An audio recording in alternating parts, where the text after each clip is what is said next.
Bismillahirrahmanirrahim. Salam əziz Qiyam televiziya izləyiciləri, hər birinizi xoş gördük.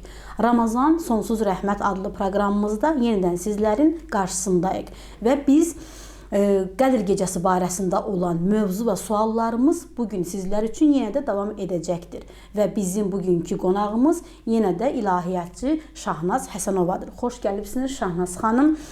Şahnaz xanım, bizim birinci sualımız budur ki, Qədr gecəsi ilə vilayətin nə əlaqəsi var? Yəni, əlaqələri necədir? Mehriban və bağışlayan Allahın adı ilə İmam Baqir əleyhissalam buyurur ki, bir gün Əli əleyhissalam evladları İmam Həsən və İmam Hüseyn üçün Qədr surəsini oxuyur. İmam Hüseyn əleyhissalam deyir ki, atacan, sən bu surəni bir başqa cür təlavət elədin bizim üçün. Onda İmam Əli əleyhissalam buyurur ki, evladım, o vaxt ki Qədr surəsi nazil oldu, Peyğəmbər, cəddim Peyğəmbər məni yanına çağırdı və dedi ki, ey mənim qardaşım və ümmətimin vəlisi, bu surə sənə və səndən olan sənin iki evladına, Həsən və Hüseynə aiddir. Çünki qəlbində olan nur budur. Sizin vəliniz səhərə qədər Muhammedin, Allahümə salli alə Muhammed və ali Muhammed, qaim ailəsidir. Biz rəvayətlərə görə görürük ki, rəvayətlərdə Allah Taala Peyğəmbərə buyurur ki, Qədr surəsini oxu. Bu surə sənin və sənin əhl-i beytin üçün nazil olubdur. Bəli, çox təşəkkür edirik Şahnaz xanım. Və növbəti sualımız budur ki, Qədr gecəsində təqdir əgər müəyyənləşirsə, bəs insanın təlaşının və ixtiyari olmasının nə mənası vardır? Yəni, nəyə görə lazımdır ki, insan əgər Qədr gecəsində təqdir müəyyənləşirsə, insan çalışsın, işləsin və nə mənası var bunlara? Əlbəttə ki, biz dedik ki, keçən verilişimizdə Qədr ölçü deməkdir. Bəli. Qədr ölçü deməkdir, yaranan şərtlərə və maneələrə əsaslanır. İnsanın qabiliyyəti formalaşır. Bəli. Yəni, Qədr gecəsi ilə bəndələrin aqibətinin müəyyən olunması qeyd elədik ki, onların əməllərinin müqabilində yazılır. Yəni, hər kəs bir il ərzində Qədr gecəsinə, belə deyək, keçən Qədr gecəsindən bu il Qədr gecəsinə hansı əməlləri gətiribsə, onun müqabilində onun bir illik əməli yazılır. Bəli. Yəni, biz nə gətirsək, Allah Taalaya ərz eləsək, o da bizə onu bəxş edər. Və ikincisi, və biz bunu da qeyd eləyək ki, dedik ki, səbəblər var, nəticə var. İnsanın ömrünün, məsələn, misal olaraq qeyd eləsək ki, insanın ömrünün uzanmasına sədəqə vermək, hər hansı bir günahları tərk eləmək, təmizləmək insanın ömrünü uzada bilər. Və başqa bir şeyi götürsək, hər bir səbəbin nəticəsi var. Belə deyil ki, məsələn, misal olaraq başqa bir misal qeyd eləsək, əgər bir insan kökəlməyə qarşı meyillidirsə da, bu insan yeməyinə, çörəyinə diqqət eləməlidir. Əgər diqqət eləmirsə də, ola bilməz ki, məsələn, deyək ki, həm yeyim, həm kökəlməyim. Yəni, yeyirsə, demək, səbəbi yeməyidirsə da, qədəri ölçüsü var idi və nəticə də onun kökəlməyi olmalıdır. Başqa bir misal, əgər bir yolun, məsələn, surətini deyək, qoyublar ki, məsələn, bu yolda getməlisən sən 100-120 ilə.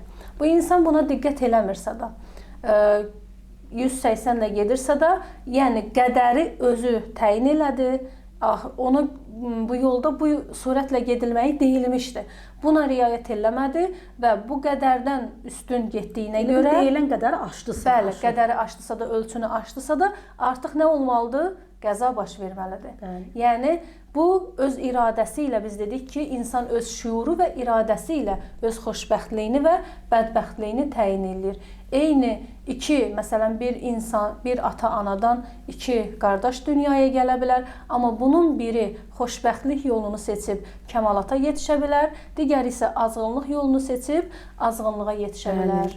Çox sağ olun Şahnaz xanım, Allah razı olsun sizdən və növbəti sonuncu sualımız bundan ibarətdir.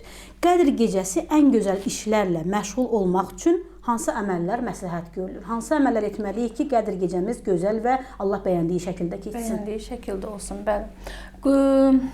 Qədir gecəsinin əhəmiyyəti, yəni mühümdür ki, fəzilətlərindən biri də dedik ki, İnnə ənzəlnəhu fi leylətil qədr. Biz Qur'anı Qədir gecəsində nazil elədik. Yəni bəs edir ki, bu Qədir gecəsinin fəzilətini nə qədər 1000 aydan, 1000 gecədən üstün olduğunu bizə bəyan edir. Və ikinci dedik ki, tövbə etmək. Bu gecədə tövbə etmək çox tövsiyə olunur. Əlbəttə tövbə bəyənilən əməllərdəndir, amma bu gecədə tövbə eləmək daha da bəyənilən əməllərdəndir. Peyğəmbər buyurur ki, xətakar insan, yəni bir insan xəta eləyə bilər, amma o xətakar insanın ən gözəli tövbə edən insandır. Başqa, üçüncü, dua. Yoldan azmış insanlar üçün biz bilirik ki, insanın namaza, zikrə, yəni yalvarışa, Allahın qapısına gəlməyə ehtiyacı var. Gərək bu gecədə duaya daha çox önəm versin. Dördüncü, istiğfar, yəni bağışlanmaq diləmək. Ən azından bu gecədə 100 dəfə istiğfar demək, bağışlanmaq, Allahdan istəmək. Beşinci, Qur'an oxumaq. Qur'an bu gecələrdə nazil olduğuna görə bizlə Allahın arasında ən gözəl əhd tikilən bu gecədə çox tövsiyə olunur. Və gecəni oyaq qalmaq. Gecəni oyaq qalmaq və nə gözəl olar ki, biz Allah evində, Allahın özünün evində, yəni məsciddə Allah qonaqlarıyla, yəni oruç tutan insanlarla və təqvalı insanlarla bu gecəni keçirək. Və bilik axtarışında olmaq, öz elmini artırmaq, düşünmək. Biz qeyd elədik ki, Qur'anı oxumaq, düşünmək. Əgər biz Qur'anı oxuyub düşünməsək, dərk eləməsək, heç bir mənası yoxdur. Oruçluğu, Ramazan ayını düşünərək oruç tutmasaq, heç bir əhəmiyyəti yoxdur. Və eləcə də Qədir gecəsində biz düşünməsək ki, bu gecəni niyə otururuq? Sadəcə oyaq qalmağımız bizə qalar. Sadəcə bundan heç bir istifadə edə bilmərik. Bəs düşünmək bu gecədə çox mühüm əməllərdən biridir. Bəli. Çox təşəkkür edirəm Şahnaz xanım. Allah razı olsun.